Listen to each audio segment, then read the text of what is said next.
Hello audience, top 5 motivational speech যেগুলো আপনার জীবন পরিবর্তন করে দিবে। নাম্বার 1, একবার এক ছাত্র বারবার পরীক্ষায় ফেল করত।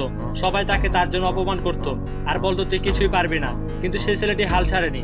প্রতিদিন একটু একটু করে পড়াশোনা চালিয়ে যায়। কয়েক বছর পরে দেখা গেল সেই ছেলেটি স্কুলের সবচেয়ে সেরা ছাত্র হিসেবে নির্বাচিত হয়েছে। নাম্বার 2, একদিন একজন শিক্ষক তার ছাত্রদের একটি পেন্সিল দেখিয়ে পড়াচ্ছিলেন আর বলছিলেন, দেখো, যদি এই পেন্সিলের গ্রাফাইট না থাকে তাহলে তা দিয়ে তোমরা কখনোই লিখতে পারতে না। পেন্সিলের মতোই আমাদের আসল শক্তি থাকে ভেতরে, বাইরের চেহারায় নয়। নাম্বার 3, একটি বড় পাথরে একটি ছোট পানির ফোঁটা প্রতিদিন পড়তো। সবাই ভাবতো এতটুকু পানির ফোঁটা এত বড় পাথরকে কিভাবে হারাবে, কিন্তু কয়েক বছর পরে দেখা গেল সেই শক্ত পাথরে অনেক বড় গর্ত হয়ে গেছে। নাম্বার 4, একজন কৃষক বাঁশের বীজ বপন করলেন মাটিতে। বছরের পর বছর পানি দিলেন, কিন্তু তাতে কোনো লাভ হলো না। 5 বছর পর দেখা গেল বাঁশটি আকাশ ছুঁয়ে বেড়ে উঠেছে। অর্থাৎ ধৈর্য ধরো, তোমার পরিশ্রম সময় মতো তোমাকে ফল দেবে। নাম্বার 5, তার আগে তোমরা যারা আমার এই ছবিটাকে ভালোবাসো তারা অবশ্যই এই ভিডিওটাতে লাইক করো, আর যারা আমার এই ছবিটাকে ভালোবাসো তারা অবশ্যই এই চ্যানেলটিকে সাবস্ক্রাইব করো। এক বৃদ্ধা দুটো হাঁড়ি ছিল, একটি ফাটা ছিল বলে পানি কম নিয়ে আসতো, কারণ অর্ধেক পানি রাস্তাতেই পড়ে যেত।